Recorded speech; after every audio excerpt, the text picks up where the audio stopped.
Good evening in Bula, Fiji. Welcome to Saqamoli Matters. I'm Finau Songo, your host tonight for Saqamoli Matters. We will be discussing water. Access to safe water is an absolutely fundamental human need, and therefore it's a basic human right. Many of our communities, and even in urban areas, still have water supply issues up to this day. On Saqamoli Matters this evening, we're joined by the Water Authority of Fiji CEO, Amit Channan. So, Amit, good evening. Good evening. Thank you very much for your time today. Look, without going into the details, we'd like to give you an opportunity maybe to share some of your challenges on water in Fiji. Thank you. Thank you firstly for having me here and for the opportunity to talk water. And I've just sort of learned what Saqamoli actually means. So it's really quite topical to be talking about water because Saqamoli is all about carrying water. So that is the business we are in. That's right. Look, water infrastructure is the sort of the key issue in terms of the challenges that we face with regards to water in Fiji. We don't have shortage of water in terms of the natural abundance of it. It is about its management through infrastructure provision. So when you talk about water supply, it is about time value of water. Interesting. So it's about, I know the economist in you probably would like that. So it's about time value of water. So when there is time of plenty, we need to be able to store it and to be able to supply when there is not enough to go about. And that is the key in terms of hydrology, in terms of catchment storages, and that is what the key sort of water infrastructure is all about. In Fiji, what we had was, in the west, there was unreliable sort of rain between April and November, so there was need for storage. But Central East was known to be, very reliable rain patterns. So we don't have any dams in the Central East. Right. And what that meant was most of Suva's water supply is primarily drawn from river. And what you have noticed, Suvasiders would have noticed in March and April this year, the climate change is actually impacting on that. Our river levels were dramatically down. We were unable to extract water to produce the sufficient supply that we needed. Yeah. And for the first time, it's highlighting for us that the climate change is now forcing us to think about the need for water supply sources. Pure reliance on Waimanu River may not be enough for us, and we need to think about groundwater sources, we need to think about storages, and that's climate change has actually impacted on our existing resources, our existing infrastructure, and that's just the sort of raw water intake side. Yeah. When you go from there to our distribution network, our pipes are more than 50 years old, and that's causing a lot of our water that we supply being lost in the system due to leakage. And I have previously talked about this in other forums, that when you look at global benchmark, we are, order of magnitude high in terms of the number of incidents we have of pipe bursts, in terms of leaking service pipes, and all that requires us to invest in infrastructure renewal. Yeah. Something like $23 million a year gets lost due to leakage. Wow. So that's a substantial amount in terms of the cost for pumping, treatment, chemicals, all that, and then we put it in the network, which is really old and leaky, and gets lost. So infrastructure investment is really what the key message for Water Authority is, and we're keen to renew this pipe network, keen to renew our infrastructure to not only make sure that it caters for our current challenges, but also becomes suitable for the future that has climate change in it, which will require us to think differently about our resources. Yeah. That's, and Amit, on that, in terms of the allocation of scarce budgetary resources, and this is something that came out from the Fiscal Review Committee on the need for asset maintenance. And we're talking here not only for asset maintenance, but even improving the distribution to cater for future needs, to cater for climate change, et cetera, growing populations. And so In terms of the costing, that number of how much would that investment cost to get Fiji, to that level where it's we're stopping the leakage, we're having better distribution systems, but we're also reaching the communities that need it the most. That is a very loaded question, I must say. I think first of all, I should congratulate the Fiscal Review Committee for the work they have done. Chapter 5, page 111 is where they have summarized the issues of water in Fiji, and I think they've done a really good job in terms of summarizing what some of our challenges are. The recommendations that are made in there are, to me at least as a Water Authority of Fiji CEO, make perfect sense. Because as an economist, you would understand, you would certainly appreciate every dollar we put in water returns $4.30 to the economy. And therefore, it's really, in terms of best bang for your buck, you can't get better option than to invest in water. There is, to go back to your question about how much money is needed. So National Infrastructure Investment Plan has about $800 million for the next 5 years. And that is the magnitude that we need just for asset renewal. Those leaking pipes that I talk about, our treatment plants that I talk about, and our wastewater plants that are really, really old.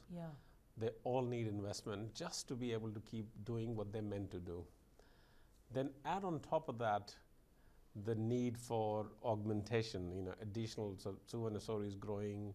Nandi Lutoka is actually growing faster than Suvarnasori now. If we're getting more applications for new development in the West. So that would mean additional sources for water. That would mean additional wastewater collection and treatment. So that is on top of that 800 million that we need just for asset management. Wow. And what about the cost of climate adaptation? Building more resilient infrastructure. Absolutely. So, I gave example earlier that Central East we did not have a dam because we thought there's a reliable rainfall and therefore reliable river supply. But just think about what is happening to the rainfall. Sometimes there is none, which is what we experienced in March and April when the reliable trade winds that come from southeast were not coming, and we had northwesterly winds with not enough moisture in it. So when that happens, our intake structures are not suitable. We need to look at building more reservoirs as well as complementing it with more groundwater sources. But then when the rain comes, it's so heavy, the intensity of rain is so heavy that a lot more sediments get washed into the river as well. And the water turns sort of almost this chocolatey color. And that also is a problem because our treatment plants can't cope with that sort of sediment. It blocks our filters. So, I often get these phone calls by angry customers saying, when it's not raining, you say there's not enough water. Now what's your problem? So it's the climate change. The high intensity rain can bring so much sediment into the river. So we need to look at the whole treatment train in terms of storage, in terms of filtration, and that requires a rethink of how the original 50-year-old systems were designed. And that's a significant investment in itself. Fascinating conversations about water right here on Saqamoli Matters. I had to be trained.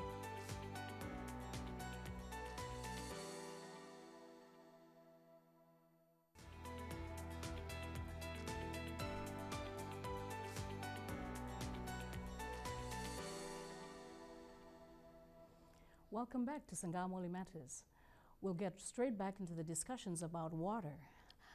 I mean, fascinating that 800 million is the minimum bill that we'd need for asset renewal, excluding all the other asset augmentation, as you've referred to, and even to make our infrastructure more resilient to climate change, which seems to be accelerating, as a force of nature. So how would we address this issue, from a long-term perspective? What are some of the initiatives that the Water Authority is undertaking to help map and chart the way to improve water services to the people of Fiji? Look, I think there's a saying that if you keep doing the same and expect a different answer, that's the definition of insanity, right? Yes. So we certainly have learned from for the last 10 or so years that since we've been created as an authority. And one of the key thing that globally, which is the best practice, is to have a national level sector strategy. Right. We did not have a national level strategy for water.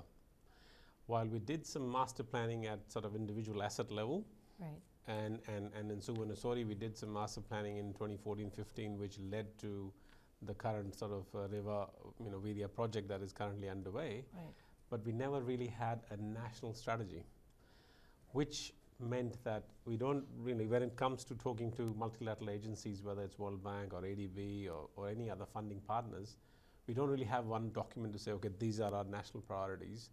And if we can focus on that for the next 30 years, we will be a much stronger position in terms of water and wastewater services. yeah. So what we're doing right now is bridging that gap. So we are developing our Water Sector 2050 strategy. We started with a ideation workshop back in March, which was for the first time, I think, nationally we got stakeholders from different walks of life together to talk about water. And when I say talk about water, it's about sort of warts and all discussion on what are the current challenges, what is the current situation, but also talk about what does future look like, what does our economy look like in 30 years' time, what does tourism look like, what sort of numbers we are expecting, what will climate change do to us, where will agriculture and food production be like, because all those issues are related to water. Yes. So we had that very good discussion, and a discussion paper is now out which has 10 ideas that we put out, and the idea from those is to next month we will be going out to the 3 divisions and talking again to all our customers, the residential and business customers and stakeholders, on some of the priorities we have identified for the national priorities. And the idea is to make that document the most comprehensive document for us to take to our multilateral partners to say if we can fund these projects in budgets, in subsequent budgets with the government, we will be able to address the issues that we currently have learned to live with, and we can have sort of world-class water and sewer service in Fiji as well. So that's the intention. Great. And the early work has been very much supported by our stakeholders. And we are actually quite encouraged by the positive feedback that we've got. So that's what we're doing differently in answer to your question, because we're developing a national level approach, and we're not talking about what we need today. We are also keeping an eye on what the next 30 years look like. I think what happens in a role like mine, when you got so many things going, here and there, you jump at one fire and then your next fire. It often takes most of your day in doing that, and you forget that as a CEO, you also need to work with the organization to create a strategy for the future. So we and the executive team, and with the support from the board, we certainly made sure that we kept one eye at the strategy piece as well. And that is what the Water Sector 2050 is all about. Great. Yeah. That's perfect, Amit. I mean, in terms of hearing it straight from yourself, that there is a long-term vision to make some of our problems today a thing of the past. But I think if we're for the communities that are watching right now on national television on the show, who are not really worried about 30 years from now, and are probably not going to be able to read the document, or won't have access to it, and are having water cuts today, and have been having water cuts consistently for the last couple of weeks and couple of months, and are saying, what is happening? How would we explain to them the challenges that we currently have with access to water that will help them to cook, prepare food for their families, wash their clothes, all the basic things that we need water for. And that is the challenge in terms of making sure the current issues are addressed, but at the same time we have to have an eye for the future as well. In Suvarnasuri, the current challenge of water supply is the daily gap between what the demand is and what the supply is. Yeah. So our assets in Suvarnasuri, the two main plants are Tamavua and Vaila, Yes. and they were built more than 40 years ago. Yeah. They have not been augmented. So when those plants were built, the population of Suvarnasuri was 100,000, and we now have 360,000 people. Absolutely. So our challenge is to keep running those plants 24/7 without any break over their design capacity, just to ensure that water gets to every household. Wow. So that is what we're doing every day, and there is no system redundancy whatsoever. So if one pump goes down, everybody in Suva feels it. But to fix it, we are building a brand new plant at on Reva River in Virya, Right. which will bring online 40 million litres a day extra. So in terms of volume, we will not have a problem. We will have sufficient capacity and to be able to meet the current demand as well as for future. Yeah. So that is the project's well underway, and the construction should finish by end of next month, and then we'll start the commissioning of the plant so that all the components are functioning well, and the new water, the water will come online a couple of months after that. So that is good news for Suvarnasuri, and similar challenges also being faced in Nandi Latoka as well. So we are building additional 20 million litre capacity at Nangando treatment plant in Nandi as well, which is again designed to give the buffer to not only meet the current demand, but the fact that our tourism sector is growing and Denara is growing. So we want to make sure that there is no water issues in that, when the tourists come to Fiji, and they do get quality treated water. Yeah. So the upgrade at Nangando, which is bringing an additional 20 million litres every day, will ensure that there is buffer there as well. Yeah. Incidentally, I was talking to, I think at our ideation workshop, Brent Hill from Tourism Fiji said that the number one question the tourists who come to Fiji Google before they come to Fiji Is the water drinkable? Is the water drinkable? So that within the answer to that question is a lot of things in terms of public health, in terms of confidence in our public infrastructure. So it is really important for us to make sure that the answer to that every time Google says is yes, so people get confidence in our economy and in our public infrastructure as well. Yes. So I'm happy to report that for Suvarnasuri and Nandi Latoka, the answer is yes. And as a CEO, my intention and our desire in terms of long-term planning is that the answer becomes vehemently yes for every bit of Fiji, and that's where we've got to get to.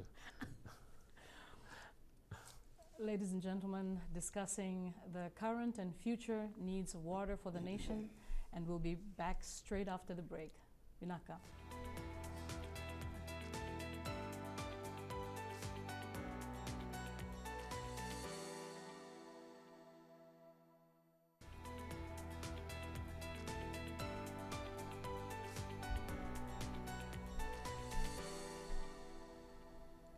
Welcome back to Saqamoli Matters. Amit, thank you so much for sharing the plans to on those huge projects for water between the Suvarnasuri corridor, if I remember correctly, and also the Nandi Latoka. Now, just to manage the expectations of the public, everyone will be, of course, super excited to like, oh my gosh, when is it going to come on? Does that mean I'm going to stop having water issues? So how would we, certainly, communicate that? Okay, so I think I have been in the sort of media previously and quoted the construction time, which is by end of July, end of next month, which we are still on track. This is a $270 million project, one of the biggest water projects ever built in Fiji. So it's a significant effort in terms of infrastructure planning, design and delivery, and teams working really hard to make sure that the construction finishes by end of next month. Right. I should also point out that in the middle of the project, 2 years of COVID came, and the COVID lockdowns, and everybody's familiar with the fact that when COVID came, the global supply chain just came virtually to a standstill. It was a complete hold. And as a result, we had significant issues with regards to supply of material and equipment that we need to put in the plant.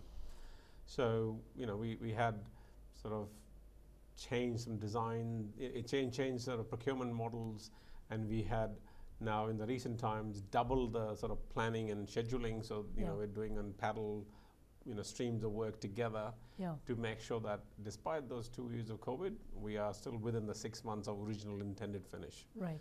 So the construction will finish end of July. Then for a plant of this nature, you start commissioning. So if you can imagine, there are lots of water holding tanks, chlorination tanks, flocculation tanks. You have to fill water in them. You have to make sure that the components are working, there's no leaks, and that happens for a couple of months to get it fine-tuned, to get the right tasting water. And once all that passes the quality, then we put the water into the network. Right. So, I think all things being equal, around sort of Fiji Day, we should have the clean water coming out of river into your network. People will remember that. Absolutely. But I should also point out, though, which is really important to note, that, with more water coming into the network, you still have an old network. Yes. It's a 50-year-old network with lots of leaking pipes. So the more water that comes in, more pressure comes in, means more bursts. Right. So we still have to keep investing in the network as well, and that is a separate program that we'll have to do. Right. So if there will be some issues, it'll not be because we don't have enough water. It'll be because we have water, and the pipe network is still old. So and yes, we are anticipating that there will be more bursts because with more water and more pressure. So we'll have to do, and we are already investing in pressure reducing valves and automation. To make sure that once this additional 40 million litre comes online, we manage the old network with TLC to make sure there are not enough, there are not more disruptions. Separately, we are also going to market to engage a performance-based contractor to help us deal with this leaking service network and fix the leakage as well. So that's a separate project that we will be working in the next financial year. Yeah, and you raised a really important point. I mean, Fiji, essentially we hear that the Water Authority of Fiji have some huge projects that have been in the pipeline for a while that are now coming to completion, hopefully by the end of this year. But then even after that, we still have the distribution network, which needs to be fixed. And, what can we do as individuals in our households every day? I mean, we saw for Australia where there was a drought and water shortage, and people weren't allowed to do certain things which were considered wasteful, like watering flowers. Yes. So, I mean, we have to, it'll take time to fix these things. Yes. Right, and we're fixing it one step at a time. So, what are some of the key messaging that we could sort of maybe convey to households and communities? And certainly, there are some communities that are so used to water scarcity that they have mastered the art of being really wise with water, and then there are some communities that are so used to having water all the time that maybe there's more generosity in the use of water every day. Yeah, I think being water wise is something that we all can do. And in sort of late March, we had put a prohibition order on when we did not have enough water supply. On outdoor water use, we had put a prohibition order from car washing, washing hard surfaces, watering the lawn. Right. And while perhaps not everybody responded to it, but still the collective response was encouraging enough to if you note, right sort of around late April, the demand and supply gap was more than 20 million litres, and we were able to sort of withstand that because some people did the right thing when we put the prohibition notice out, and the demand did go down as a result of that. Okay.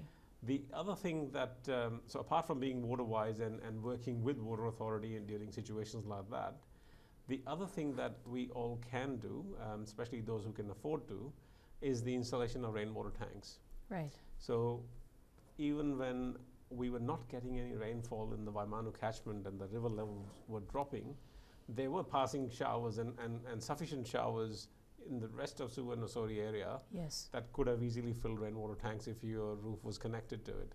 absolutely. And that builds the collective resilience of the community if we Yes. all work towards it. You give Australian example. So, in my past life, I had worked on a project called BASICS, which is Building Sustainability Index. Right. And rainwater harvesting was a key requirement in that. And the modeling in Sydney suggested that 43% of the household demand could be met by rainwater harvesting. Yeah, wow.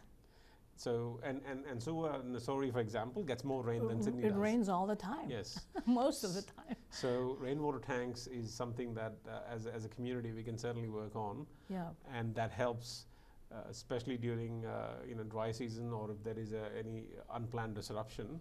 Yes. It helps to build a collective resilience. Yeah, and if we say for an average household of, say, between 5 to 7 or 7 to 9, I'm sure you're familiar with family sizes. Yes, in Fiji, a 10,000 liter tank, if that was filled, so how long would it take to fill something like that with the rainwater patterns, rainfall patterns that we have in Suva? And my second question would be, based on consumption, how long would it take to consume a 10,000 liter tank for?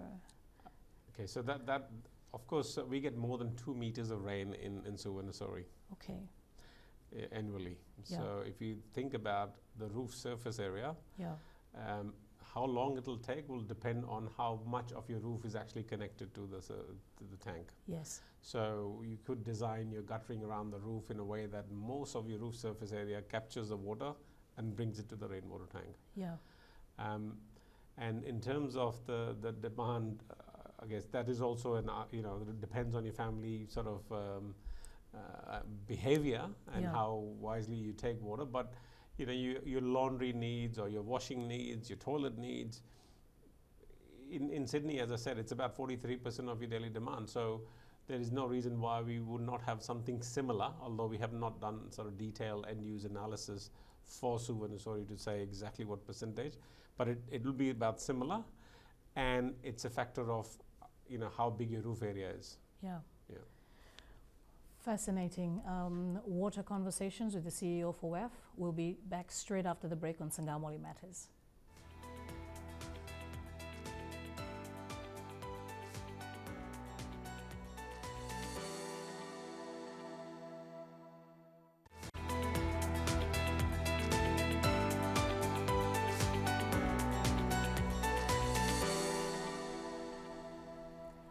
Welcome back to Saqamoli Matters, discussing water matters that are important to you and all of us in Fiji.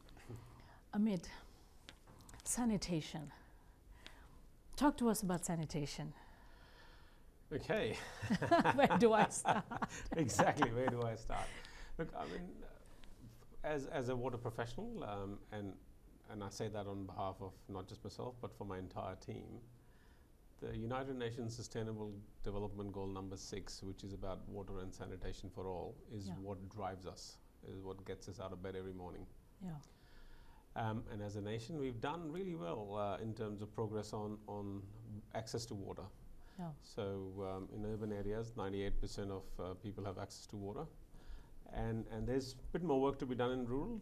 So there is close to 58 to 60% rural communities now have access to piped water supply, but there is a bit more work to be done. But sanitation is something that we haven't done so well, and that's primarily because the focus had been initially on water, and rightly so. Yeah. Get the water to people first, and then sanitation sort of took the back seat for the last few years. But I think it's time to acknowledge the fact that we do need to deal with it. Yeah. Right now, the national coverage is about sort of 23-25% or thereabouts. Right. So that's a national coverage. Sorry, what's the percentage again? So I just 23%, I think. Wow, really? Yeah. Amazing. So what that means is that there is large parts of Suvarnasori, large parts of Nandilatoka, urban areas, which do not have wastewater service to their door. So their toilets are not connected to sewage system, and that sewage is not going to a treatment plant. So there are lots of decentralized, pit toilets and that sort of solutions that are across the board, and that has a cumulative sort of impact on the environment if not managed well. So we do have to tackle that issue. We did some work in the West, and if we extrapolate that data to the rest of the country, we need something like $10 billion if we have to extend the sewer network to every household and upgrade the wastewater treatment plants, which is clearly a large amount of money and something that the public purse would struggle to afford. Yeah. So that's where we need to bring in the innovation. That's where we need to look at, nature-based solutions and other non-sewage solutions that would take away the need to invest in lots of sewer pipes and pumps. Yes. So there are some trials happening in Saqamoli with the RISE project, which is looking at nature-based solution. And we, as part of our ideation workshop, one of the 10 big ideas is about looking at those innovative sanitation solutions, which provides the right sanitation option for small communities. Yes. But it doesn't necessarily mean that every community has to be connected with a sewer pipe to the main centralized sewage system. Yeah. Because when it comes to sewage, most of our costs are in laying those pipes and then running pump systems to pump the sewage. So if you think about sewer, for example, we pump sewage from sewer CBD all the way to Kinoya. Okay. When it rains, there is illegal stormwater connections, and the water seeps into it. So our electricity cost spikes when it rains because we're pumping all that back to Kinoya. Yeah. So we can't repeat the same design issues with the system, the rest of the country where we currently don't have wastewater network. Right. So we do need investment. We do need to make sure that all the decentralized systems are properly managed, and we have solutions that are fit for purpose. Right. So centralized solutions will not work, and we can't afford them, quite frankly. Yeah. So we need to work on nature-based, decentralized solutions. Yeah. But we need to take sanitation to every Fijian, because right now the situation is, only 23% is. That means that there are a lot of pit toilets, a lot of decentralized septic sludge systems where people are building their houses and the sludge gets pumped out and taken to the nearest sewage treatment plants, which those plants in some cases were not designed to receive those septic sludge. So we just have to make sure that when we upgrade the plants, we cater for that as well. Yeah. So there's a fair bit of work to be done. Yeah. And it's not just about investment, it's about smarts as well. We have to find solutions that are suitable for our needs.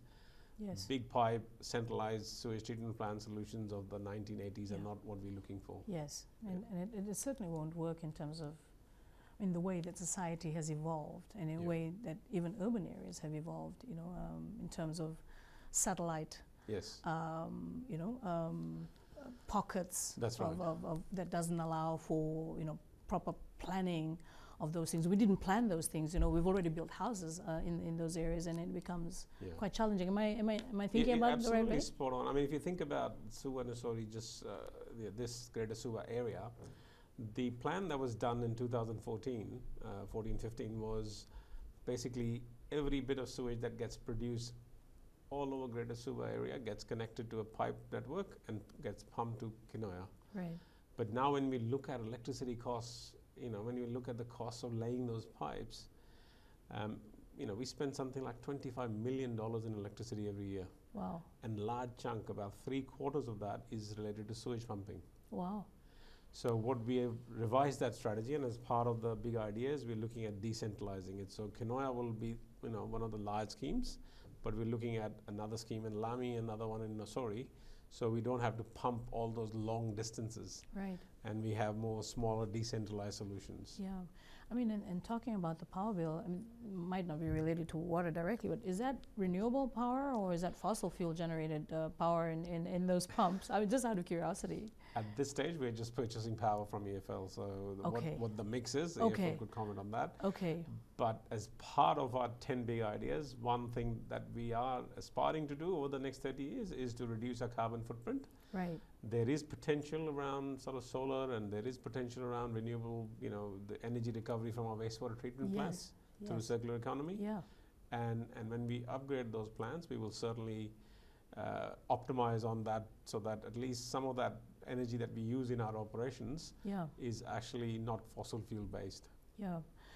Before we jump onto your 10 big ideas, just the concept of user pay, for water. I mean, obviously it costs a lot of money to put the infrastructure into place. And user pay systems for water and sanitation, where are we at with that in terms of the national discussion, to at least break even, which is always challenging for basic essential utilities?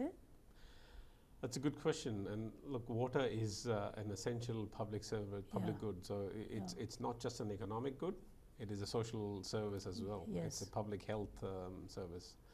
So when you're talking about tariff, the first thing we need to talk about are those who can't afford. Yes. And we need to ensure those who can't afford are taken care of. Yeah. So we currently have a scheme which is every household that has a family income of $30,000 or less gets free water. And as far as the Water Authority of Fiji is concerned, that is a scheme that we need to make sure that it's enshrined in any future water tariff discussion. So those who cannot afford cannot be forgotten, and we have to make sure that we look after them. So that's the first and foremost principle that we want to talk about in terms of water tariff. But then those who can afford, the commerce and industry, the tourism sector, the others, there is no reason why we should not talk about cost recovery from those other parts of our society. And again, sort of going back to the Fiscal Review Committee and their report, I think they have initiated a good discussion on that front. So I just want to say that I support what the Fiscal Review Committee is saying, and I look forward to participating in that discussion. I think tourism is a classic example. When you look at the modern tourist that comes to Fiji, their social awareness, their environmental awareness is far different to what it might have been 30 years ago. We have a neighboring country in Bora Bora. Tourists come to that country and there is water and wastewater infrastructure built primarily by tourism taxes. And the local community gets subsidized water and wastewater as a result of it. That is a great example how tourism can actually work with the water sector, water utility, to not only make sure that the tourists get the best service offering at an affordable price, but also that the local community is taken care of as well. And I'm really keen to sort of work with the tourism sector on pursuing that model.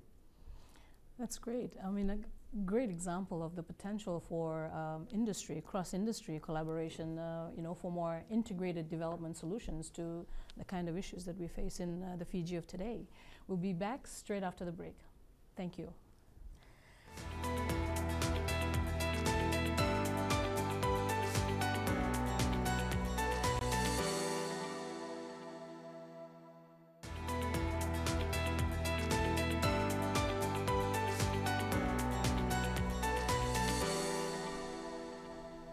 Welcome back to Saqamoli Matters. CEO for WAF, Amit, thank you so much. We're now in our last segment. I'm really keen for the people to hear some of your 10 ideas. We're also mindful that we don't have enough time. So what would be the 2 top ideas that you'd want to share with the people tonight? Okay. Look, first of all, they're not just my ideas. They're ideas from all the key stakeholders who were part of the ideation workshop. In terms of two top ones that I really sort of love, one is what we call the living lab, which is, I think the term we gave was Kena Tokiniwai. Okay. And the idea there is to work with the landholders in developing water from their catchments as a product. And having a sort of economic incentive built in it, so that rather than sort of us spending lots and lots of money at the bottom of the river trying to treat the water, we work with the landholders to say, okay, if the catchment's taken care of, the water that's coming off is clean, it saves our cost for treatment, and there is an economic incentive that we can give back to the landholders. Wow. And that is a really sort of turns the current sort of relationships around water management and water catchments on its head, and comes up with a very viable way of dealing with it. And I'm really passionate about it to sort of trial that somewhere, because it can change the way we manage water. That's fascinating. And is that already happening in different other parts of the world? It's where we got the idea from, and we are shameless in copying good ideas, is in South Africa. There is a country, landlocked country, Lesotho, which is in the middle of South Africa. Right. So Lesotho has just highlands, and the rain falls in those highlands, and the water goes into South Africa. Yeah. So the best way for Lesotho to come up with an economic sort of viable model for them to have, for their economy, was to become the water supplier for South Africa. And this project or this idea came from there, that, okay, if you look after the catchments and reduces the costs on treatment, that there is a financial model that we can build. So it has been trialed, and it's working there, and our intention is to try at a small scale and hopefully replicate it across Fiji. Right. This is a fascinating way to look at how we can, engage communities, and particularly landowners in provinces. I mean, even the Rawa Delta passes through, different parts of the island. So, in your consultations with communities, did that resonate? So we at the ideation workshop, there was overwhelming support for it to make it into our top 10 ideas. Great. The next phase is to sort of reach out to the a broader customer segment, which we'll be doing next month. So hopefully we'll be able to gauge the level of support. But generally, I think the stakeholders I've spoken to, they really think the model is workable. And we, personally, I'm really passionate to sort of get at least one up and running, because it'll provide us with a right way to have a collaborative relationship with the landholders in dealing with the water supply challenges. Okay. Yeah. Great.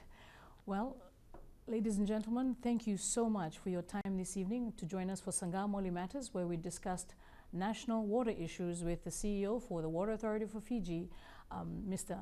Amit Channan. Thank you.